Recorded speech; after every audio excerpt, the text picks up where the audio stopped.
Corona virus ಅನ್ನೋದೇ ಇಲ್ಲ ಅಂತ ಹೇಳಿದ ಕೆಲವರಲ್ಲಿ ನೀವು ಕೂಡ ಒಬ್ಬರು.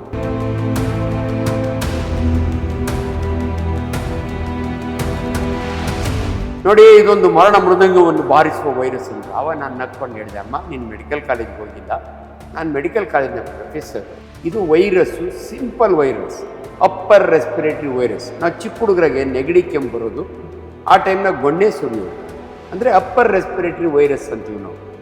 ಅದರಿಂದ ರನ್ನಿಂಗ್ ನೋಸ್ ಆಗೋದು. ಅಂಥ ವೈರಸ್ನ ನೀನು ಮರಣ ಮೃದಂಗವನ್ನು ಬಾರಿಸುವ ವೈರಸ್ ಅನ್ಬೇಡಮ್ಮ. ನನ್ನ ಯಾರೋ ಒಬ್ಬ ಸ್ವಾಮೀಜಿ, ಅವ್ರಿಗೆ ಕಣ್ಣು ಕಾಣೋದು, ಊಟ ಆದಮೇಲೆ ಬಾಳೆಹಣ್ಣು ತಿನ್ಬೇಡಿ, ಬಾಳೆಹಣ್ಣಿಗೆ ಜಾಗ ಇರಲ್ಲ, ಅಲ್ಲಿ ಕೊಳ್ತೋಗುತ್ತೆ, ನಿಮಗೆ ಪೈಲ್ಸ್ ಬಂದ್ಬಿಡುತ್ತೆ, ಅದರಿಂದ ಡಾಕ್ಟ್ರುಗಳಿಗೆ ಖುಷಿ ಆಗುತ್ತೆ. ಈ ರೀತಿ ಮಾತಾಡಬಾರ್ದು, ಜನನ ಮಿಸ್ಲೀಡ್ ಮಾಡಬಾರ್ದು. ಅನ್ಫಾರ್ಚುನೇಟ್ಲಿ ಪುನೀತ್ ರಾಜ್ಕುಮಾರ್ ನನ್ನ ಸತ್ಯ ಲವ್ಲಿ ಬಾಯ್, ಅವನು ಸತ್ತಾಗ ನಾನು ಅವತ್ತು ಮಾಧ್ಯಮದಲ್ಲಿ ಮಾತನಾಡಿದ್ದೆ. ಈಚೀಚೆಗೆ ಯಾಕೆ ಅಷ್ಟು ಜನ ಹಾರ್ಟ್ ಅಟ್ಯಾಕ್ನಿಂದ ಸಾಯ್ತಾ ಇದ್ದಾರೆ? ಈ ಸ್ಟ್ರೆಸ್ಸಿಗೆ ಸಿಂಪಲ್ ಎಕ್ಸಾಂಪಲ್ ನಿಮ್ಗೆ ಹೇಳ್ತೀನಿ ನೋಡಿ. ಮೊದಲ ಕಾಲದಲ್ಲಿ ಒಬ್ಬ ಗೌರ್ಮೆಂಟ್ ಎಂಪ್ಲಾಯಿ ತಾನು ರಿಟೈರ್ ಆಗೋರಿಗೆ ಒಂದು ಮನೆ ಮಾಡಿಕೊಂಡ್ರೆ ಸಾಕಪ್ಪ ಅಂತ. ಇವತ್ತು ಯಂಗ್ಸ್ಟರ್ಸ್ ಹಂಗಲ್ಲ, 30 ವರ್ಷಕ್ಕೆ ತನಗೊಂದು ಬಂಗ್ಲಾ ಬೇಕು, 2 ಕಾರ್ ಬೇಕು, ಒಳ್ಳೆ ಹುಡುಗಿ ಬೇಕು. ಬೆಂಗಳೂರು ಸಿಟಿನ ನಾವು ಸಿಲಿಕಾನ್ ಸಿಟಿ ಅಂತೀವಲ್ಲ, ನಾವು ಡಾಕ್ಟ್ರುಗಳು ಇದನ್ನು allergy city of the world. ಇರೋಷ್ಟು ಅಲರ್ಜಿ ಬೇರೆ ಎಲ್ಲೂ ಇಲ್ಲ. ಸ್ಮೋಕಿಂಗ್, ನಿಕೋಟಿನ್, 4,000 ಪಾಯ್ಸನ್ ಇದಾವೆ ನಿಕೋಟಿನ್ ನೋಡಿ.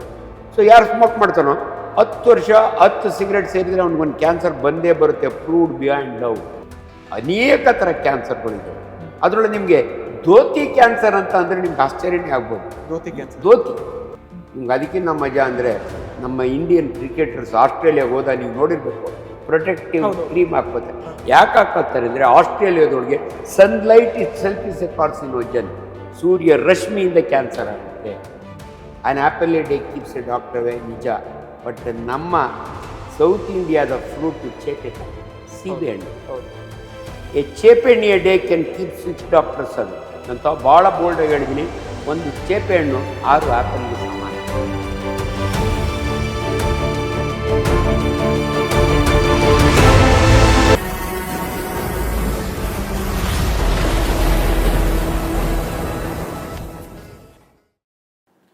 ನಮಸ್ತೆ ಎಲ್ರಿಗೂ, ಪಾಪಪ್ ಕನ್ನಡಗೆ ನಿಮ್ಗೆಲ್ರಿಗೂ ಆತ್ಮೀಯವಾದ ಸ್ವಾಗತ. ಸ್ನೇಹಿತರೆ, ಈ ಡಾಕ್ಟರ್ಗಳಂದ್ರೆ ಒಂಥರ ಕಬ್ಬಿಣದ ಕಡಲೆಕಾಯಿ ಇದ್ದಂಗೆ. ಅವ್ರು ಬರೆಯೋ ಪ್ರಿಸ್ಕ್ರಿಪ್ಷನ್ ಯಾರಿಗೂ ಅರ್ಥ ಆಗಲ್ಲ. ಅದ್ರ ಜೊತೆಗೆ ಅವರು ಮಾತಾಡೋ ಮೆಡಿಕಲ್ ಟರ್ಮ್ಸ್ ಇದೆಯಲ್ಲ, ಅದಂತೂ ಇನ್ನು ಯಾರಿಗೂ ಅರ್ಥ ಆಗಲ್ಲ. ಆದರೆ ನಮ್ಮ ಜೊತೆಗೆ ಒಬ್ರಿದ್ದಾರೆ. ಅವರು ಪ್ರಿಸ್ಕ್ರಿಪ್ಷನ್ ಹೆಂಗಿದೆಯಾ ಅಂತ ಗೊತ್ತಿಲ್ಲ, ಆದರೆ ಅವ್ರು ಮಾತಾಡೋ ರೀತಿ ಹಣ್ಣು ಮುದುಕಿ ಬಂದು ಕೂತ್ಕೊಂಡ್ರು ಕೂಡ ಅವರಿಗೆ ಅರ್ಥ ಆಗೋ ಥರ ಮುಂದೆ ಏನು ಮಾಡಬೇಕು ಅಂತ ಹೇಳ್ತಾರೆ. ಅದ್ರ ಜೊತೆಗೆ ಫಾರಿನ್ ಗ್ರ್ಯಾಜುಯೇಟ್ ಯಾರಾದ್ರೂ ಬಂದರೂ ಕೂಡ ಅವರಿಗೂ ಅರ್ಥ ಆಗೋ ಥರ ಮಾತಾಡ್ತಾರೆ. ನಮ್ಮ ಜೊತೆ ಮತ್ತೆ ಯಾರೂ ಅಲ್ಲ, ಫೇಮಸ್ ಸರ್ಜನ್ ಡಾಕ್ಟರ್ ಅಂಜನಪ್ಪ ಅವರಿದ್ದಾರೆ. ಸರ್, ಕಾರ್ಯಕ್ರಮಕ್ಕೆ ನಿಮಗೆ ಆತ್ಮೀಯವಾದ ಸ್ವಾಗತ. ನಮಸ್ಕಾರಪ್ಪ. ಸರ್, ಕೊರೋನಾ ಟೈಮಲ್ಲಿ ನಮ್ಮ ಮೊದಲನೇ ಪ್ರಶ್ನೆ ಇದನ್ನೇ ಕೇಳ್ತೀನಿ. ಯಾಕಂದರೆ ಕೊರೋನಾ ಟೈಮಲ್ಲಿ ಕೊರೋನಾ ವೈರಸ್ ಅನ್ನೋದೇ ಇಲ್ಲ ಅಂತ ಹೇಳಿದ ಕೆಲವರಲ್ಲಿ ನೀವು ಕೂಡ ಒಬ್ಬರು. ಆಗ ಕೆಲವರು ಕನ್ಫ್ಯೂಸ್ಡ್ ಆದರು, ಕೆಲವರು ಸ್ವಲ್ಪ ಆತ್ಮವಿಶ್ವಾಸವನ್ನು ಬೆಳೆಸ್ಕೊಂಡ್ರು. ಆ ಥರ ಸ್ವಲ್ಪ ಪಾಸಿಟಿವಿಟಿನ ಬೆಳೆಸ್ಕೊಂಡವರಲ್ಲಿ ನಾನು ಒಬ್ಬ, ಹೇಳಬೇಕು ಅಂದರೆ. ಸೊ ನಿಜವಾಗ್ಲೂ ಕೊರೋನಾ ವೈರಸ್ ಆ ಟೈಮಲ್ಲಿ ಇರಲಿಲ್ವಾ ಸರ್? ನಮಸ್ಕಾರ. ನಿಮ್ಮ ಮಾಧ್ಯಮದ ಹೆಸರೇ ಮಾಡ್ತೇನೆ ನಾನು. ಪಾಪಪ್ ಕನ್ನಡ. ಪಾಪಪ್ ಕನ್ನಡ, ವೆರಿ ಲವ್ಲಿ. ನೋಡಪ್ಪ, ಯಂಗ್ ಮ್ಯಾನ್ ಇದೆಯಾ ನೀನು? ಕೊರೋನಾ ನಮ್ಮಿಂದ ದೂರ ಆಗಲಿ 3 ವರ್ಷ ಆಗೋಯ್ತು. 3 ಅಲೆಗಳು ಇಡೀ ಪ್ರಪಂಚವನ್ನು ಹೆಂಗೆ ಅಲುಗಾಡಿಸ್ತು ಅಂತ ಎಲ್ರಿಗೂ ಗೊತ್ತಿದೆ. ಬಟ್ ವೈರಸ್ ಇತ್ತು, ಇಲ್ಲ ಅಂತ ಅಲ್ಲ. ನನ್ನ ಡೈಲಾಗು ನೇರವಾಗಿ ಮತ್ತೆ ರಿಪೀಟ್ ಮಾಡ್ತೀನಿ. ನಾನು ಆ ಸಮಯದಲ್ಲಿ ಅನೇಕ ಮಾಧ್ಯಮಗಳಲ್ಲಿ ಮಾತಾಡೇನೆ. ಒಂದು ಟಿ ವಿ ಒಳಗೆ ಒಂದು ಹೆಣ್ಮಗಳು, ಶೀಸ್ ಹೆಂಗ್ ಏನಂತೀರಿ ನೀವು, ನಿರೂಪಿಕಿ. ಅವಾಗ ನಾವು 3 ಜನ ಸ್ಪೆಷಲಿಸ್ಟ್ ಕುಳಿತಿದ್ದೀವಿ. ನೋಡಿ, ಇದೊಂದು ಮರಣ ಮೃದಂಗವನ್ನು ಬಾರಿಸುವ ವೈರಸ್ ಅಂದರು. ಅವಾಗ ನಾನು ನಕ್ಕೊಂಡು ಹೇಳಿದೆ, ಅಮ್ಮ ನೀನು ಮೆಡಿಕಲ್ ಕಾಲೇಜ್ಗೆ ಹೋಗಿಲ್ಲ, ನಾನು ಮೆಡಿಕಲ್ ಕಾಲೇಜಿನ ಪ್ರೊಫೆಸರು. ಈ ಕೊರೋನಾ ವೈರಸ್ಸು ಇವತ್ತು ಚೈನಾ ವುಹಾನ್ ಸಿಟಿಯಿಂದ ಝುಯಿ ಅಂತ ಬಂದಿಲ್ಲ. 1975 ನಾನು MBBS ಓದಿದ ಕಾಲ, ಗೌರ್ಮೆಂಟ್ ಮೆಡಿಕಲ್ ಕಾಲೇಜ್ ಬಳ್ಳಾರಿ. ನಾನು ಬುಕ್ ತಂದಿದ್ದೀನಿ ನೋಡಮ್ಮ. ಈ ಕೊರೋನಾ ವೈರಸ್ ಇವತ್ತಿಂದಲ್ಲ, ತಲತಲಾಂತರದಿಂದಲೂ ಇದೆ. ಬಟ್ ಇಷ್ಟು ದಿನ ಏನು ಮಾಡ್ತಿತ್ತು ಡಾಕ್ಟ್ರ್ ಅಂದರೆ, ಇದು ಗೊಣ್ಣೆ ಸುರಿಸ್ತಿತ್ತು. ಅಂದರೆ ಅಪ್ಪರ್ ರೆಸ್ಪಿರೇಟರಿ ವೈರಸ್. ನಂದು ಏನಂದರೆ ಸ್ಪೆಷಾಲಿಟಿ, ವಿಜ್ಞಾನವನ್ನು ವೈಜ್ಞಾನಿಕವಾಗಿ ಜನಸಾಮಾನ್ಯರ ಭಾಷೆಯಲ್ಲಿ ಮಾತನಾಡೋದು ನನ್ನ ಸ್ಪೆಷಾಲಿಟಿ. ಯಾಕೆ ಗೊತ್ತಾ? ನಾನೊಬ್ಬ professor in medical college. At the same time ನಾನೊಬ್ಬ ಹಳ್ಳಿ ಇದರಿಂದ ಬಂದಿರೋ ಅಂಥ ಒಬ್ಬ ರೈತನ ಮಗ. ರಂಜಿತ್ ಅವರೇ, ನೀವು ಕೇಳಿದ ಪ್ರಶ್ನೆಗೆ ಒಂದು ಸ್ಪಷ್ಟತೆ ಯಾಕೆ ಕೊಡ್ತಾ ಇದ್ದೀನಿ ಅಂದರೆ, why I am so popular ಅಂತ. I am popular because of 2 reasons. I am a teacher in a medical college ಕಳೆದ 40 ವರ್ಷದಿಂದ. ವಿಜ್ಞಾನವನ್ನು ವೈಜ್ಞಾನಿಕವಾಗಿ ಮಾತಾಡಬೇಕು. ಇವತ್ತು ಸೋಷಿಯಲ್ ಮೀಡಿಯಾ ಒಳಗೆ ಯಾರ್ಯಾರೋ ಏನೇನೋ ಮಾತಾಡ್ತಾರೆ, ತಪ್ಪು ಮಾತಾಡ್ತಾರೆ. ಸಿಂಪಲ್ ಎಕ್ಸಾಂಪಲ್, ಮೊನ್ನೆ ಯಾರೋ ಒಬ್ಬ ಸ್ವಾಮೀಜಿ, ಅವ್ರಿಗೆ ಕಣ್ಣು ಕಾಣೋದಿಲ್ಲ, ಊಟ ಆದಮೇಲೆ ಬಾಳೆಹಣ್ಣು ತಿನ್ಬೇಡಿ, ಬಾಳೆಹಣ್ಣಿಗೆ ಜಾಗ ಇರಲ್ಲ, ಅಲ್ಲಿ ಕೊಳ್ತೋಗುತ್ತೆ, ನಿಮಗೆ ಪೈಲ್ಸ್ ಬಂದ್ಬಿಡುತ್ತೆ, ಅದರಿಂದ ಡಾಕ್ಟ್ರುಗಳಿಗೆ ಖುಷಿ ಆಗುತ್ತೆ. ಈ ರೀತಿ ಮಾತಾಡಬಾರ್ದು, ಜನನ ಮಿಸ್ಲೀಡ್ ಮಾಡಬಾರ್ದು. ಆ ದೃಷ್ಟಿಯಿಂದ ನಾನು ಕೊರೋನಾ ಟೈಮ್ನಾಗ ಏನು ಹೇಳಿದೆ ಅಂದರೆ, ಇದು virus simple virus, upper respiratory virus. ನಾವು ಚಿಕ್ಕ ಹುಡುಗರಿಗೆ ನೆಗಡಿ ಕೆಮ್ಮು ಬರೋದು, ಆ ಟೈಮ್ನಾಗ ಗೊಣ್ಣೆ ಸುರಿಯೋದು, ಅಂದರೆ ಅಪ್ಪರ್ ರೆಸ್ಪಿರೇಟರಿ ವೈರಸ್ ಅಂತೀವಿ ನಾವು. ಅದರಿಂದ ರನ್ನಿಂಗ್ ನೋಸ್ ಆಗೋದು. ಅಂಥ ವೈರಸ್ನ ನೀನು ಮರಣ ಮೃದಂಗವನ್ನು ಬಾರಿಸುವ ವೈರಸ್ ಅನ್ಬೇಡಮ್ಮ. ಏನು ಡಾಕ್ಟ್ರ್ ಇಷ್ಟೊಂದು ಜನ ಸತ್ತೋದ್ರಲ್ಲ ಅಮ್ಮ, ಅದಕ್ಕೆ ರೀಸನ್ ಇದೆ, ಹೇಳ್ತೀನಿ ನಾನು. ನಮ್ಮ ಮೆಡಿಕಲ್ ಭಾಷೆಯಲ್ಲಿ 3 ಪದಗಳು ಉಪಯೋಗಿಸ್ಕೊಡ್ತೀವಿ. ಎಂಡೆಮಿಕ್ ಕಾಯಿಲೆ ಅಂತೀವಿ, ಸ್ಪೊರಾಡಿಕ್ ಕಾಯಿಲೆ ಅಂತೀವಿ, ಎಪಿಡೆಮಿಕ್ ಕಾಯಿಲೆ ಅಂತೀವಿ, ಆಮೇಲೆ ಪ್ಯಾಂಡೆಮಿಕ್ ಕಾಯಿಲೆ ಅಂತೀವಿ. ಈ ಪ್ಯಾಂಡೆಮಿಕ್ ಕಾಯಿಲೆ 35 ವರ್ಷಕ್ಕೊಂದ್ಸಾರಿ ಬರುತ್ತೆ. ನಾನು ಡಾಕ್ಟರ್ ಆದಮೇಲೆ ಬಂದಂಥ ಮೊದಲನೇ ಪ್ಯಾಂಡೆಮಿಕ್ ಕಾಯಿಲೆ ಅಂದರೆ ಇದು. ಇದಕ್ಕೆ ಮೊದಲು ಯಾವ ಬಂದಿತ್ತು ಅಂದರೆ, ಫಸ್ಟ್ ವರ್ಲ್ಡ್ ವಾರ್ ಸಮಯದಲ್ಲಿ ಇನ್ಫ್ಲೂಯೆನ್ಸಾ ಅಂತ ಒಂದು ವೈರಸ್ಸು ಇಡೀ ಅರ್ಧ ಯುರೋಪ್ನೇ ಮಲಗಿಸ್ಬಿಟ್ಟಿತ್ತು. ನಾವೆಲ್ಲ ಚಿಕ್ಕ ಹುಡುಗರು ಆವಾಗ. ಬಟ್ ಇವತ್ತು ನಾನು ವೈದ್ಯನಾಗಿದ್ದೀನಿ. ನಾನು ದೊಡ್ಡವನಾದ್ಮೇಲೆ ವೈದ್ಯನಾದ್ಮೇಲೆ ಕಂಡಂಥ ಮೊದಲನೇ ಪ್ಯಾಂಡೆಮಿಕ್ ಡಿಸೀಸ್. ಪ್ಯಾಂಡೆಮಿಕ್ ಅಂದರೆ ಏನಂದರೆ, ಒಂದು ವೈರಲ್ ಕಾಯಿಲೆ ಒಂದು ದೇಶದಲ್ಲಿ ಶುರುವಾಗಿ ಇಡೀ ಪ್ರಪಂಚಕ್ಕೆ ಆವರಿಸ್ತದೆ. 223 ಕಂಟ್ರಿಗೆ ಬಂತು ಇದು. ಚೈನಾದಿಂದ ಶುರುವಾಗಿ ಇದು ವೀರಿಲಿಟಿ ಜಾಸ್ತಿ ಇತ್ತು, ಅದಕ್ಕೆ ಸಾವು ನೋವು ಜಾಸ್ತಿ ಆಯಿತು. ಅದರಿಂದ ದಯವಿಟ್ಟು ಜನಗಳಿಗೆ ಇದೊಂದು ಮರಣ ಮೃದಂಗವನ್ನು ಬಾರಿಸುವ ವೈರಸ್ ಅಂತ ಹೇಳ್ಬೇಡಿ, ಇದು ಅಪ್ಪರ್ ಗೊಣ್ಣೆ ಸುರಿಸೋ ವೈರಸ್. ನಾನು ಹಿಂಗೆ ಹೇಳಿದ್ರೆ ಜನಗಳಿಗೆ ಏನು ಧೈರ್ಯ ಬರುತ್ತೆ ಗೊತ್ತಾ? ಅಷ್ಟೇನಾ ಡಾಕ್ಟ್ರೆ? ಹೌದಾ ಡಾಕ್ಟ್ರೆ? ನಿಜ. ಇವತ್ತು ಕೂಡ ನನ್ನನ್ನು ನೆನೆಸ್ಕೋತಾರೆ ಎಲ್ಲನ. ನಿಮ್ಗೆ ಸಿಂಪಲ್ ಎಕ್ಸಾಮ್, ನಾನು ಚಾಮುಂಡೇಶ್ವರಿ ದೇವಸ್ಥಾನ, ನಾನು ಯೂಶಲಿ ದೇವಸ್ಥಾನಗಳು ಹೋಗಲ್ಲ, ಬಟ್ ಅವತ್ತೊಂದು ಅವಕಾಶ ಸಾಗರಕ್ಕೆ ಹೋಗಿದ್ದೆ. ಅಲ್ಲಿ ಚಾಮುಂಡೇಶ್ವರಿ ದೇವಸ್ಥಾನ ಇದೆಯಲ್ಲಮ್ಮ, ಭಾಳ ಫೇಮಸ್, ದೊಣ್ಣೆ ಮೇಲೆ ಕರ್ಕೊಂಡು ಹೋಗ್ತಾರಲ್ಲ, ಆ ಇದಕ್ಕೆ ಹೋದಾಗೆ ನನಗೆ ಆಶ್ಚರ್ಯ ಆಗುತ್ತೆ. ಕೋವಿಡ್ ಮುಗಿದೋಗಿತ್ತು, ಅದು ಕೊನೆಯ ಟ್ರಿಪ್ಪು, ಬ್ಯಾರೇಜ್ ಮೇಲೆ ಹೋಗಬೇಕು, ಕಾರ್ ಬಿಡಲ್ಲ ಅಂದರು. ಹಂಗೆ ಹೋಗಿ ಡಾಕ್ಟ್ರೆ ಇದರೊಳಗೆ ಅಂತ ಹೋದು, ಇನ್ನೇನು ದೇವಸ್ಥಾನ ಕ್ಲೋಸ್ ಮಾಡೋ ಸಮಯ, ಆ ಕಡೆಯಿಂದ 2 ಗಂಡ ಹೆಂಡತಿ ಬರ್ತಾಯಿದ್ರು, 65-70 ವರ್ಷದ ದಂಪತಿಗಳು. ಅವ್ರು ನಾನು ದಗಳಂತ ನಾನು ನನ್ನ ಫ್ರೆಂಡ್ ಮಹಾಲಿಂಗೇಗೌಡ ಅಂತ ಹೋಗ ಹಿಂಗೆ ನಿಲ್ಲಿಸಿದ್ರು. ಡಾಕ್ಟ್ರೇ 1 ನಿಮಿಷ, ನೀವು ಆಂಜನಪ್ಪ ಡಾಕ್ಟ್ರ್ ಅಲ್ವಾ? ಹೌದಮ್ಮ ಅಂದೆ. ಡಾಕ್ಟ್ರೇ ನಿಮ್ಮನ್ನು ದೇವ್ರು ನೋಡ್ದಂಗೆ ಆಯ್ತು, ಈಗ ದೇವಸ್ಥಾನಕ್ಕೆ ಹೋಗಿ ಬರ್ತಾ ಇದ್ದೀವಿ, ಈ ದೇವಸ್ಥಾನಕ್ಕೆ ಬರಲಿಕ್ಕೆ ನನ್ನ ಯಜಮಾನ್ರು ಉಳ್ಕೊಂಡಿದ್ದಾರಲ್ಲ, ಅದಕ್ಕೆ ನಿಮ್ಮ ಮಾತಿನ ಧೈರ್ಯದ ಕಾರಣ. ಕೋವಿಡ್ ಟೈಮ್ನಲ್ಲಿ ನೀವು ಹೇಳಿದ ಧೈರ್ಯದ ಮಾತಿನಿಂದ ನಮ್ಮ ಯಜಮಾನ್ರು ಉಳ್ಕೊಂಡಿದ್ದಾರೆ, ಇವತ್ತಿಲ್ವಾ? ಅಷ್ಟರೊಳಗೆ ಅಮ್ಮ ನನಗೆ ಭಾಳ ಸಂತೋಷ ಆಯಿತು, ದೇವಸ್ಥಾನ ಮುಚ್ಚಿಬಿಡ್ತಾರೆ, ಆಲ್ರೆಡಿ ಪೂಜಾರರು ಬೀಗ ಹಿಡ್ಕೊಂಡು ನಿಂತಿದ್ದಾರೆ, ನಾನು ಬೆಂಗಳೂರಿಗೆ ಬಂದಮ್ಮ. ಆಯಿತು ಡಾಕ್ಟ್ರೆ ಅಂದರು. ನಾನು ದಡ ಅಂತ ಹೋಗುವಾಗ ಅಲ್ಲಿಂದನೇ ಅರ್ಚಕರಂದರು, ಅಂಜನಪ್ಪ ಡಾಕ್ಟ್ರೆ ನಿಧಾನವಾಗಿ ಬನ್ನಿ, ಬಾಗಿಲಾಕಲ್ಲ, ಅರ್ಚನೆ ಮಾಡಿ ನಿಮಗೆ ಮಹಾಮಂಗಳಾರತಿ ಕೊಟ್ಟು ನಾನು ಆಮೇಲೆ ದೇವಸ್ಥಾನ ಬಾ ಅಂದರೆ ವಿದ್ಯೆಗೆ ಸಂದ ಗೌರವ ನನಗೆ. ಆ ಸಮಯದಲ್ಲಿ ನಾನು ಕೊಟ್ಟಂಥ ಈ ವೈಜ್ಞಾನಿಕ ಸತ್ಯವನ್ನು ಜನ ನಂಬಿದ್ರಲ್ಲ. ಮುಂದೆ 50 ಬಗ್ಗೆ ಹೆಚ್ಚಿಗೆ ಯಾಕೆ ಮತ್ತೆ ಜನ ಅಷ್ಟು ಸತ್ತೋದ್ರು ಅಂದರೆ, ವಿರಿಲಿಟಿ ಆಫ್ ದ ವೈರಸ್ ಜೊತೆಗೆ most dangerous animal on earth is human beings ಅನ್ನೋದಕ್ಕೆ ಇದೇ ಒಂದು ಎಕ್ಸಾಂಪಲ್. ಆ ವೈರಸ್ನಿಂದ ಎಷ್ಟು ಜನ ಸತ್ರಲ್ಲ, ಅದಕ್ಕಿಂತ ಜಾಸ್ತಿ ಕಾರಣ ಹ್ಯೂಮನ್ ಬೀಯಿಂಗ್ಸ್. ಅಂದರೆ ನೋಡಿ, ಒಬ್ಬ ಇಂಜಿನಿಯರು ವಿದ್ಯಾವಂತ ಗಳ ಹೊಡಿತಾನೆ, ಲಕ್ಷ ಮಾಡ್ಕೋತಾನೆ, ತಗಡು ಹೊಡಿತಾನೆ, 3 ಲಕ್ಷ ಮಾಡ್ಕೋತಾನೆ. ಅದಕ್ಕೂ ಈ ವೈರಸ್ಗೂ ಸಂಬಂಧ ಇಲ್ಲ. ಒಬ್ಬ ವಿದ್ಯಾವಂತ ಹೆಲ್ತ್ ಮಿನಿಸ್ಟರು ಕೋಟ್ಯಾಂತರ ರೂಪಾಯಿನ ಎಕ್ವಿಪ್ಮೆಂಟ್ ಕೊಂಡ್ಕೋತಾನೆ, ಒಂದು ಯೂಸ್ ಆಗಲ್ಲ, ಎಲ್ಲ ಗೋಡನಿ ಬಿಸಾಕ್ತಾನೆ. ಯಾಕೆಂದರೆ ಅವನಿಗೆ ಅದರಲ್ಲಿ ಪರ್ಸೆಂಟೇಜ್ ಸಿಗುತ್ತೆ. ಸೊ ಇಂಥದ್ರಿಂದ ಕರೆಕ್ಟ್ ಟೈಮ್ಗೆ ಆಂಬುಲೆನ್ಸ್ ತೊಗೊಳ್ಳಿಲ್ಲ, ಎಕ್ವಿಪ್ಮೆಂಟ್ ರೆಸ್ಪಿರೇಟರಿ ತೊಗೊಳ್ಳಿಲ್ಲ, ವೆಂಟಿಲೇಟರ್ಗಳು ಸಿಗಲಿಲ್ಲ, ಹಂಗಾಗಿ ಜನ ಸತ್ತರೆ ಹೊರತು ವೈರಸ್ಸು ಒಂದು ನೆಪ ಮಾತ್ರ. ಆದ್ದರಿಂದ ಆ ಸಮಯದಲ್ಲಿ ನೀವು ಕೇಳಿದ ಪ್ರಶ್ನೆ ನಿಜವಾಗ್ಲೂ ಎಲ್ಲ ವೈದ್ಯರು ನಂತರನೇ ಮಾತಾಡಿದ್ದಾರೆ. ನಾನು ಒಬ್ಬನೇ ಅಲ್ಲ, ಬೇರೆಯವರು ಇದ್ದಾರೆ, ಬಟ್ ನಾನು I became very prominent. So ಆದ್ದರಿಂದ ನನ್ನ ಒಂದು ಹೆಮ್ಮೆ, ಒಂದು ಖುಷಿ ನನ್ನ ವಿದ್ಯೆಗೆ ಸಂದಂಥ ಗೌರವ. ಅದಕ್ಕೆ ಹೇಳೋದು ಮಾತೆ ಮುತ್ತು ಮಾತೆ ಮೃತ್ಯು ಅಂತ. 100% ಯು ಆರ್ ಅಬ್ಸಲ್ಯೂಟ್ಲಿ ರೈಟ್. ಇನ್ನೊಂದು ಪ್ರಶ್ನೆ ನಾನು ಕೇಳಬೇಕಂತ ಹೇಳಿಲ್ವಾ? ಇತ್ತೀಚೆಗೆ ಯುವ ಜನತೆಗೂ ಕೂಡ ಸೇರಿಸಿ ಜಾಸ್ತಿ ಕಾಯಿಲೆಗಳು, ಯಾವ ಕಾಯಿಲೆಗಳು ಬರ್ತಾ ಇದೆ, ಅದು ಮತ್ತೆ ಯಾಕೆ ಬರ್ತಾ ಇದೆ? ನೋಡಿ, ಕಾಯಿಲೆಗಳ ಬಗ್ಗೆ ಮಾತನಾಡುವಾಗ ಕಮ್ಯುನಿಕೇಬಲ್ ಡಿಸೀಸಸ್, ನಾನ್ ಕಮ್ಯುನಿಕೇಬಲ್, ಇವೆರಡು ನಾವು ಡಿವೈಸ್ ಮಾಡ್ತೀವಿ ಮೆಡಿಕಲ್ ಕಾಲೇಜ್ನಲ್ಲಿ ಪಾಠ ಮಾಡೋವಾಗೆ. ಕಮ್ಯುನಿಕೇಬಲ್ ಅಂದರೆ ಒಬ್ಬರಿಂದ ಒಬ್ಬರಿಗೆ ಹರಡುವಂಥ ಕಾಯಿಲೆಗಳಿಗೆ ಕಮ್ಯುನಿಕೇಬಲ್ ಡಿಸೀಸ್ ಅಂತೀವಿ. ಈಗ ಕೊರೋನಾ ಬಂತಲ್ಲ, ಒಬ್ಬರಿಂದ ಒಬ್ಬರಿಗೆ ಹರಡುವಂಥ. ನಾನ್ ಕಮ್ಯುನಿಕೇಬಲ್ ಡಿಸೀಸಸ್ನೊಳಗೆ heart attack, BP, sugar, cancer ಇವೆಲ್ಲ ಒಬ್ಬರಿಂದ ಒಬ್ಬರಿಗೆ ಹರಡಲ್ಲ. ಆದರೆ ನೀವು ಕೇಳಿದ ಪ್ರಶ್ನೆಗಳಿಗೆ ಏನಂದರೆ ಈಚೀಚೆಗೆ ತುಂಬ ಜನ ಯಂಗ್ಸ್ಟರ್ಸು ಹಾರ್ಟ್ ಅಟ್ಯಾಕ್ ಆಗಿ ಸಾಯ್ತಾ ಇದ್ದಾರೆ. ಅನ್ಫಾರ್ಚುನೇಟ್ಲಿ ಪುನೀತ್ ರಾಜ್ಕುಮಾರ್, ನನ್ನ ಸಚಿವ ಲವ್ಲಿ ಬಾಯ್, ಅವನು ಸತ್ತಾಗ ನಾನು ಅವತ್ತು ಮಾಧ್ಯಮದಲ್ಲಿ ಮಾತನಾಡಿದ್ದೆ. ಈಚೀಚೆಗೆ ಯಾಕೆ ಅಷ್ಟು ಜನ ಹಾರ್ಟ್ ಅಟ್ಯಾಕ್ನಿಂದ ಸಾಯ್ತಾ ಇದ್ದಾರೆ? ನಾನು MBBS ಹೋದಾಗ 1973 ಗೌರ್ಮೆಂಟ್ ಮೆಡಿಕಲ್ ಕಾಲೇಜು ಬಳ್ಳಾರಿ, ಮಕ್ಕಳು ತಂದೆ ತಾಯಿನ ಕರ್ಕೊಂಬರೋರು 65 ವರ್ಷ ನಮ್ಮ ಅಪ್ಪನಿಗೆ ಹಾರ್ಟ್ ಅಟ್ಯಾಕ್ ಆಗಿದೆ. ಇವತ್ತು ನೋಡಿ ತಂದೆ ತಾಯಿಗಳು ತಮ್ಮ ಮಕ್ಕಳನ್ನ, ನನ್ನ ಮಗ ಡಾಕ್ಟ್ರೆ 34 ವರ್ಷ ಹಾರ್ಟ್ ಅಟ್ಯಾಕ್ ಆಗಿದೆ ಕರ್ಕೊಂಬರ್ತಾರೆ. ಇದೆಲ್ಲ ಜನಗಳಿಗೆ ಗಾಬರಿ ಆಗುತ್ತೆ. ಏನಪ್ಪ ಹಿಂಗಾಗೋಯ್ತು? ಯಂಗ್ಸ್ಟರ್ಸು, ಜಯದೇವ ಒಳಗೇನೆ ಒಬ್ಬ ಯಂಗ್ ಸರ್ಜನ್ನು ರೌಂಡ್ಸ್ ಮಾಡ್ತಾ ಮಾಡ್ತಾ ಬಿಸತ್ತು ಹೋಗ್ತಾನೆ. ಸೊ ಡಾಕ್ಟ್ರುಗಳು ಹೆಂಗೆ ಸಾಯ್ತಿರೋ ಅವಾಗ. ಸೊ ಜನಗಳಿಗೆ ಒಂದು ಗೊಂದಲ, ಯಾಕೆ ಈ ಕಾಯಿಲೆಗಳು ಜಾಸ್ತಿ ಆಗ್ತಾ ಇದ್ದಾವೆ? ಒಂದು ಕಮ್ಯುನಿಕೇಬಲ್ ಡಿಸೀಸ್ ಡಿಫ್ರೆಂಟ್, ಅದು ಕಲುಷಿತ ವಾತಾವರಣಗಳು, ನಮ್ಮ ಅಟ್ಮಾಸ್ಫಿಯರ್ ಚೆನ್ನಾಗಿಲ್ಲ ಅಂದರೆ. ಈಗ ನೋಡಿ ಬೇಸಿಗೆ ಇದೆ, ಬೇಸಿಗೆಯಲ್ಲಿ ತುಂಬ ಕಾಯಿಲೆಗಳು, ಪರ್ಟಿಕ್ಯುಲರ್ ಕಾಲ್ರಾ, ಇವೆಲ್ಲ ಒಬ್ಬರಿಂದ ಒಬ್ಬರಿಗೆ ಹರಡುವಂಥ unhygienic condition. But non communicable disease main ಕಾರಣ ಸ್ಟ್ರೆಸ್ ಆ್ಯಂಡ್ ಸ್ಟ್ರೈನ್.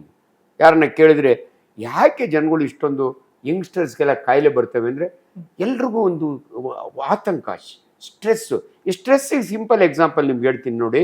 ಮೊದಲ ಕಾಲದಲ್ಲಿ ಒಬ್ಬ ಗೌರ್ಮೆಂಟ್ ಎಂಪ್ಲಾಯಿ ತಾನು ರಿಟೈರ್ ಆಗೋ ಹೋಗಿ ಒಂದು ಮನೆ ಮಾಡಿಕೊಂಡ್ರೆ ಸಾಕಪ್ಪ ನಾನು. ಇವತ್ತು ಯಂಗ್ಸ್ಟರ್ಸ್ ಹಂಗಲ್ಲ, 30 ವರ್ಷಕ್ಕೆ ತನಗೊಂದು ಬಂಗ್ಲೆ ಬೇಕು, 2 ಕಾರ್ ಬೇಕು, ಒಳ್ಳೆ ಹುಡುಗಿ ಬೇಕು. ಈ ಸ್ಟ್ರೆಸ್ ಇದೆಯಲ್ಲ, ಈ ಸ್ಟ್ರೆಸ್ ಹೆಂಗೆ ಮನುಷ್ಯನ ಮೇಲೆ ಅಫೆಕ್ಟ್ ಆಗುತ್ತೆ ಅಂದರೆ, ನಮ್ಮ ದೇಹದಲ್ಲಿ ಹಾರ್ಮೋನ್ಸ್ ಇದ್ದಾವೆ, ಸ್ಟ್ರೆಸ್ ಹಾರ್ಮೋನ್ಸ್ ಇದ್ದಾವೆ, ಹ್ಯಾಪಿ ಹಾರ್ಮೋನ್ಸ್ ಇದ್ದಾವೆ. ಯಾರ ದೇಹದಲ್ಲಿ 4 ಹ್ಯಾಪಿ ಹಾರ್ಮೋನ್ಸ್ ಇದ್ದಾವೆ, ಡೋಪಮೈನು, ಸೆರೋಟೋನಿನ್ನು, ಇವೆಲ್ಲ. ಸೊ ಯಾರು ಒಂಥರ ಖುಷಿಯಾಗಿ ನೆಮ್ಮದಿಯಾಗಿರ್ತಾರಲ್ಲ, ಎಂಡಾರ್ಫಿನ್ಸು ಜಾಸ್ತಿ ಆದರೆ ಅವರ ಆರೋಗ್ಯ ಚೆನ್ನಾಗಿರುತ್ತೆ. ಸ್ಟ್ರೆಸ್ ಹಾರ್ಮೋನ್ಸು ಜಾಸ್ತಿ ಆದರೆ BP ಬರುತ್ತೆ. ಸಿಂಪಲ್ ಎಕ್ಸಾಂಪಲ್, ಸ್ಟ್ರೆಸ್ ಹಾರ್ಮೋನ್ ದೇವ್ರು ಯಾಕೆ ಕೊಟ್ಟ ಅಂದರೆ ನಮ್ಮನ್ನು ರಕ್ಷಿಸೋಕ್ಕೋಸ್ಕರವಾಗಿ. ಒಂದು ಸಿಂಪಲ್ ಎಕ್ಸಾಂಪಲ್, ಅಡ್ರಿನಲಿನ್ ಅಂತ ಒಂದು ಹಾರ್ಮೋನ್ ಇದೆ. ನಮ್ಮ ಕಿಡ್ನಿ ಮೇಲೆ 2 ಗ್ಲ್ಯಾಂಡ್ ಇದಾವೆ, ಅಡ್ರಿನಲ್ ಗ್ಲ್ಯಾಂಡ್ ಅಂತೀವಿ, ಅದರೊಳಗೆ ಸೆಕ್ರೆಟ್ ಆಗುತ್ತೆ. ಇದನ್ನು ಯಾಕೆ ಕೊಟ್ಟ ಅಂದರೆ ದೇವರು, ಒಬ್ಬ ಮನುಷ್ಯ ಕಾಂಪೌಂಡ್ ಹತ್ರ ನಿಂತ್ಕೊಂಡು ಮೊಬೈಲ್ ನೋಡ್ತಿರ್ತಾರೆ ಅಥವಾ ಏನೋ ನೋಡ್ತಿರ್ತಾರೆ, ಸಡನ್ನ ನಾಗರಾವ್ ಬಂದ್ಬಿಡುತ್ತೆ. ಪಕ್ಕದಲ್ಲಿ ಕಾಂಪೌಂಡ್ ಇರುತ್ತೆ, ಜೀವನದಲ್ಲೇ ಇವನು ಯಾವತ್ತು 6 ಅಡಿ ಎಗರಿರಲ್ಲ, ಛಕ್ ಅಂತ ಎಗರ್ತಾನೆ, ಜೀವ ಉಳ್ಕೊಳ್ತಾನೆ. ಇದನ್ನ ಸ್ಟ್ರೆಸ್ ಹಾರ್ಮೋನ್ ಅಂತೀವಿ. ಅಂದರೆ ಈ ಹಾರ್ಮೋನ್ ದೇವ್ರು ಕೊಟ್ಟಿರೋದು ಟು ಫೈಟ್ ಆರ್ ಫ್ಲೈಟ್. ನೀನು ಫೈಟ್ ಮಾಡಬೇಕು, ಇಲ್ಲದ್ರೆ ಓಡೋಬೇಕು, ಅದಕ್ಕೆ ಕೊಟ್ಟಿದ್ದಾನೆ. ಅನ್ಫಾರ್ಚುನೇಟ್ಲಿ ಇದನ್ನ ಜನ ಮಿಸ್ಯೂಸ್ ಮಾಡ್ಕೋತಾರೆ. ಈ ಅಡ್ರಿನಲ್ ಇರೋದು ಅವನ ಪ್ರೊಟೆಕ್ಷನ್ಗೆ. ಅದು ಬಿಟ್ಟರೆ ಬೆಳಗ್ಗೆ ಎದ್ರೆ ಹೆಂಡ್ರ ಜೊತೆಲಿ ಜಗಳ, ಮಕ್ಕಳ ಮೇಲೆ ಸಿಟ್ಟು, ಆಟೋದಿನ ಜೊತೆಲಿ ಜಗಳ, ಆಫೀಸ್ನಾಗ ಜಗಳ, ಹಿಂಗೆ ಮಾಡಿ ಪ್ರತಿ ಜಗಳದಲ್ಲೂ ಅಡ್ರಿನಲಿನ್ ಪಂಪ್ ಆಗುತ್ತೆ. ಸ್ಟ್ರೆಸ್ ಹಾರ್ಮೋನು ಯಾವಾಗ ಹಿಂಗೆ ಪದೇ ಆಗುತ್ತಲ್ಲ, ಅವ್ನಿಗೆ BP ಬರುತ್ತೆ. ಯಾರು BP ಬರ್ತದೋ ಅವ್ನು ಬೇಗ ಸತ್ತೋತಾನೆ. It's very simple. 100 ವರ್ಷ ನಡೆದಾಡುವ ದೇವರು ಶ್ರೀ ಶಿವಕುಮಾರ ಸ್ವಾಮಿಗಳು 111 ವರ್ಷ ಬದುಕಿದ್ರು. ಹೌದು, ಯಾಕಂದರೆ ಅವರು ಸಾತ್ವಿಕ ಜೀವಿ. ಇಂಥ ಸ್ಟ್ರೆಸ್ ಏನು ಅವ್ರಿಗಿರಲ್ಲ. ಅವರು ಪಾಪ ಊರಿಗೆ ಹೋಗಿ ಎಲ್ಲ ರೇಷನ್ ತೊಗೊಂಬರೋ ಮಕ್ಕಳಿಗೋಸ್ಕರಾಗಿ ಒಳ್ಳೆ ಕೆಲಸ ಮಾಡೋದು ಇದು ಬೇರೆ. ಯಾವಾಗ ದುರಾಸೆ, ಕೋಪ ಇವೆಲ್ಲ ಇರ್ತಾವಲ್ಲ, there all stress related diseases. ಆದ್ದರಿಂದ ನೀವು ಕೇಳಿದ ಪ್ರಶ್ನೆಗೆ ಇವತ್ತು ಯಾಕೆ ಸಾವು ನೋವುಗಳು ಜಾಸ್ತಿ ಆಗ್ತವೆ, ಇದು ಸ್ಟ್ರೆಸ್. ಎರಡನೇದು ನೋಡಿ, ಈ ಕ್ಯಾನ್ಸರ್ ಬಗ್ಗೆ. ನಾನು ಕರ್ನಾಟಕ ರಾಜ್ಯದ ಕ್ಯಾನ್ಸರ್ ಸೊಸೈಟಿ ಚೇರ್ಮನ್ ಇದ್ದೆ ನಾನು. ವೆರಿ ಸರಳ. ಇವತ್ತು ತುಂಬ ಕ್ಯಾನ್ಸರ್ಗಳು ಯಾಕೆ ಜಾಸ್ತಿ ಆಗಿದ್ದಾವೆ ಅಂದರೆ, ಕ್ಯಾನ್ಸರ್ಗೆ ಸಿಂಪಲ್ ಕಾರಣ ಕಾರ್ಸಿನೋಜೆನ್ ಅಂತೀವಿ ನಾವು. ಏನ್ರಿ ಡಾಕ್ಟ್ರೆ ಕಾರ್ಸಿನೋಜೆನ್ ಅಂದರೆ? ಜನಗಳಿಗೆ ಅರ್ಥ ಆಗಲಿ ಅಂತ ನಾನು ಈಸಿ ಸಿಂಪ್ಲಿಫೈ ಮಾಡೋದು, ಅಲರ್ಜಿ. ನೋಡಿ, ಬೆಂಗಳೂರು ಸಿಟಿನ ನಾವು ಸಿಲಿಕಾನ್ ಸಿಟಿ ಅಂತೀವಲ್ಲ, ನಾವು ಡಾಕ್ಟ್ರುಗಳು ಇದನ್ನು allergy city of the world ಅಂತೀವಿ. ಇರೋಷ್ಟು ಅಲರ್ಜಿ ಬೇರೆ ಎಲ್ಲೂ ಇಲ್ಲ. ಅಲರ್ಜಿ ಅಂದರೆ ಏನು ಡಾಕ್ಟ್ರೆ? ಅಲರ್ಜನ್. ಒಂದು ಫಾರಿನ್ ಬಾಡಿ, ಇಲ್ಲಿ ಡಸ್ಟ್ ಇರುತ್ತಪ್ಪ, ಮಂಚು ಸೊಂದಾಗೆ ಇಚ್ಮೈಟ್ ಅಂತಿರುತ್ತೆ, ಅದು ಬಂದು ನಮ್ಮ ಮೂಗ್ನಾಗ ಕೂತ್ಕೊಂಡ್ರೆ, ಅಥವಾ ಹೊರಗಡೆ ಹೋದಾಗೆ ಕಾಂಗ್ರೆಸ್ ಗಿಡದ ಪೋಲೆನ್ ಬಂದು ನನ್ನ ಮೂಗ್ನಾಗ ಕೂತ್ಕೊಂಡ್ರೆ ಸೀನ್ ತಿನ್ನಲ್ಲ, ಇದನ್ನು ಅಲರ್ಜಿ ಅಂತೀವಿ. ಅಲರ್ಜಿ ಕಾರಣ ಏನು? ಅಲರ್ಜನ್. ಅಲರ್ಜನ್ ಅಂದರೆ ಏನು? ಡಸ್ಟು. ಅದೇ ಥರ ಕ್ಯಾನ್ಸರಿಗೆ ಕಾರಣ ಕಾರ್ಸಿನೋಜೆನ್ ಅಂತೀವಿ. ಯಾವ್ದ್ರಿಂದ ನಮಗೆ ಕ್ಯಾನ್ಸರ್ ಬರುತ್ತಲ್ಲ ಅದು ಕಾರಣ. ಈಗ ಎಕ್ಸಾಂಪಲ್ ಸ್ಮೋಕಿಂಗ್, ನಿಕೋಟಿನ್. 4000 ಪಾಯ್ಸನ್ ಇದಾವ ನಿಕೋಟಿನ್ ಒಳಗೆ. ಸೊ ಯಾರು ಸ್ಮೋಕ್ ಮಾಡ್ತಾನೋ 10 ವರ್ಷ 10 ಸಿಗರೆಟ್ ಸೇರಿದ್ರೆ ಅವ್ನಿಗೊಂದು ಕ್ಯಾನ್ಸರ್ ಬಂದೇ ಬರುತ್ತೆ, ಪ್ರೂವ್ಡ್ ಬಿಯಾಂಡ್ ಡೌಟ್. ಇಂಥವು ಅನೇಕ ಭಾಳ ಇದ್ದಾವೆ. ಸೊ ಈ ಕಾರ್ಸಿನೋಜನ್ಸು ಯಾಕೆ ಜಾಸ್ತಿ ಆಯಿತು? ಇವಾಗ ಒಂದು ಹೆಣ್ಮಗಳು ನಾನು ಕೇಳ್ತಾಳೆ, ಸಾರ್ ನೀವೇನೋ ಸ್ಮೋಕ್ ಮಾಡಿರಿ ಕ್ಯಾನ್ಸರ್ ಬರುತ್ತೆ, ಆಲ್ಕೋಹಾಲ್.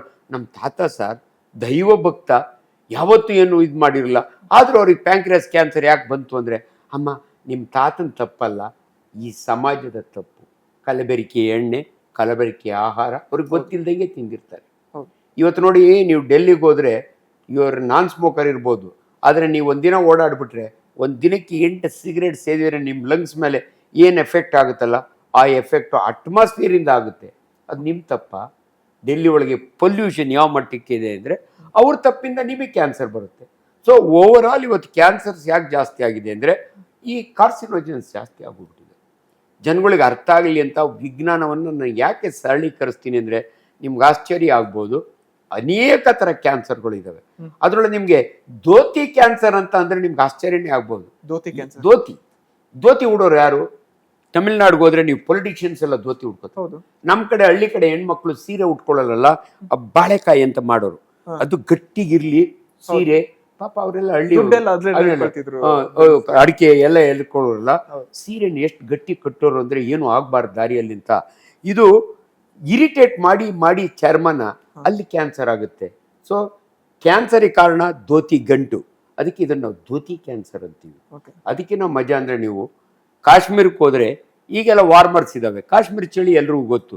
ಮೊದಲ ಕಾಲದಲ್ಲಿ ಮಡಿಕೆ ಒಳಗೆ ಕೆಂಡ ಹಾಕಿ ಅವರ ರಾತ್ರಿ ಮಲ್ಕೊಳ್ಳೋದಕ್ಕೆ ಮೊದಲು ಅದಕ್ಕೊಂದು ಮೂತಿಗೆ ಕಟ್ಟಿ ಅದನ್ನ ಹಿಂಗೆ ಇಟ್ಕೊಳ್ಳೋರು. ಅಂದರೆ ಉರಿಯುತ್ತಿರುವ ಕೆಂಡ ಮಡಿಕೆ ಒಳಗೆ ಹೊಟ್ಟೆಗೆ ಹಿಂಗೆ ಇಟ್ಕೊಂಡ್ರೆ ಬೆಚ್ಚಿಗಿರೋದಲ್ಲ. ಬಟ್ ಅದು ಸುಟ್ಟು ಸುಟ್ಟು ಒಂದೇ ದಿನ ಸುಡ್ತಿರ್ಲಿಲ್ಲ, ಒಂದು 6 ತಿಂಗಳು ಚಳಿಗಾಲ ಮುಗಿಯೋರು ಇಟ್ಟು ಪ್ರತಿ ವರ್ಷ ಹಂಗಾಗಿ 3 ವರ್ಷಕ್ಕೆ ಇಲ್ಲೊಂದು ಕ್ಯಾನ್ಸರ್, ಸ್ಕಿನ್ ಕ್ಯಾನ್ಸರ್ ಶುರುವಾಗೋದು. That was called Kangri cancer. Kangri ಅಂದರೆ ಅವ್ರು ಯೂಸ್ ಮಾಡೋ ಕಾಂಗ್ರಿ, ಬೆಚ್ಚಗಿರ್ಲಿಕ್ಕೆ, ಅದರಿಂದ ಕ್ಯಾನ್ಸರ್ ಬರುತ್ತೆ. ಇಂಥವು 108 ಟಾರ್ ವರ್ಕರ್ಸು ಗಂಬೂಟ್ ಹಾಕೊಂಡು ಟಾರ್ ಹಾಕಿ ಅಂತ ಪಾಪ ಅವ್ರ ಎಂಪ್ಲಾಯ್ ಇವ್ರಿಗೂ ಕೇರ್ ಮಾಡಲ್ಲ, ಏನಾಗಲ್ಲ ಬಿಡು ಅಂತ. ಟಾರ್ ಇರಿಟೇಟ್ ಆಗಿ ಕಾಲಿನೊಳಗೆ ಕ್ಯಾನ್ಸರ್ ಆಗುತ್ತೆ. ನಿಮ್ಗೆ ಅದಕ್ಕಿಂತ ಮಜಾ ಅಂದರೆ, ನಮ್ಮ ಇಂಡಿಯನ್ ಕ್ರಿಕೆಟರ್ಸ್ ಆಸ್ಟ್ರೇಲಿಯಾಗೆ ಹೋದ ನೀವು ನೋಡಿರ್ಬೇಕು, ಪ್ರೊಟೆಕ್ಟಿವ್ ಕ್ರೀಮ್ ಹಾಕ್ಕೋತಾರೆ. ಯಾಕೆ ಹಾಕೋತಾರೆ ಅಂದರೆ, ಆಸ್ಟ್ರೇಲಿಯಾದೊಳಗೆ sunlight itself is a carcinogen, ಸೂರ್ಯ ರಶ್ಮಿಯಿಂದ ಕ್ಯಾನ್ಸರ್ ಆಗುತ್ತೆ. ಸೊ ಆಸ್ಟ್ರೇಲಿಯಾ ಒಳಗೆ skin cancer, basal cell cancer ಅಂತೀವಿ ನಾವು, ವೆರೈಟೀಸ್. ನಿಮ್ಮ ಜೊತೆಲಿ ಮಾತಾಡ್ತಾ ಈ ವಿಜ್ಞಾನ ಎಷ್ಟು ಸರಳ ಇರುತ್ತೆ ಅನ್ನೋದಕ್ಕೆ ನಾನು ನಿಮಗೆ ಎಕ್ಸಾಂಪಲ್ ಕೊಡ್ತಾ ಇದ್ದೀನಿ.